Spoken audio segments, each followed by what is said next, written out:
అందరికీ నమస్తే అండి.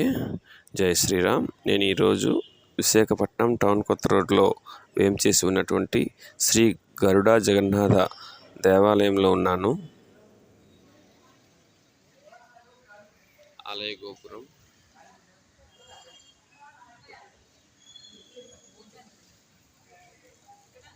ధ్వజస్తంభం, స్వామివారి ఆలయ ప్రాంగణంలో శ్రీకృష్ణ భగవాన్ ఉన్నారు. ఇక్కడ గోపాలస్వామి గోమాతతో సహితంగా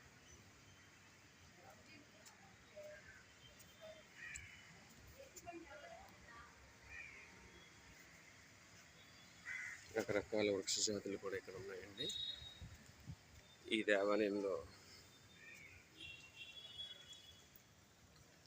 కళ్ళకు కూడా ఆదరణ ఉంటుంది.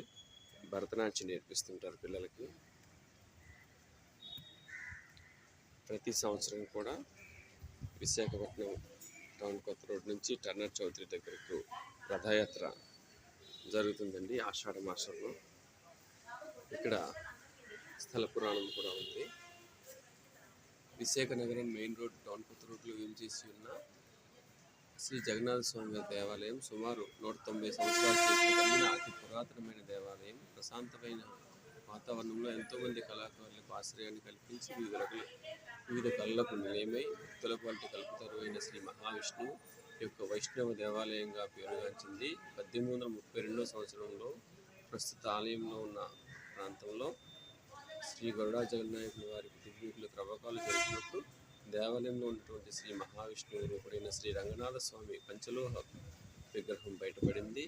అప్పుడు శ్రీ స్వామివారికి చిన్న తాటి ఆకుల పాక వేసి శ్రీ చలమయ్య దీక్షితుల వారి నక్షత్ర అర్చకులుగా నియమించినారు. తదుపరి గరుడ వంశీయుల ఆరాధ్య దైవమైన శ్రీ జగన్నాథ స్వామివారి దేవాలయ నిర్మాణంలో పూనుకుని 1862 సంవత్సరంలో ఆలయ నిర్మాణం పూర్తి చేసి ప్రసిద్ధ క్షేత్రమైన పూరి నుండి జగన్నాథ సుభద్ర బలభద్ర స్వామి వారి విగ్రహాలను తీసుకొచ్చి ప్రతిష్ఠించారు. 1864 సంవత్సరం నుండి ఇక్కడ రథయాత్ర మహోత్సవం ఘనంగా జరిపిస్తున్నారు.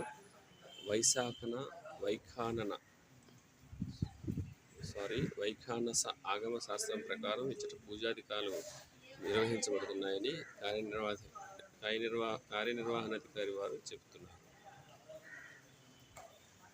ధర్మదీక్షిత యత్ర స్మరణ మాత్రేన సంసార బంధ విముచ్యతే.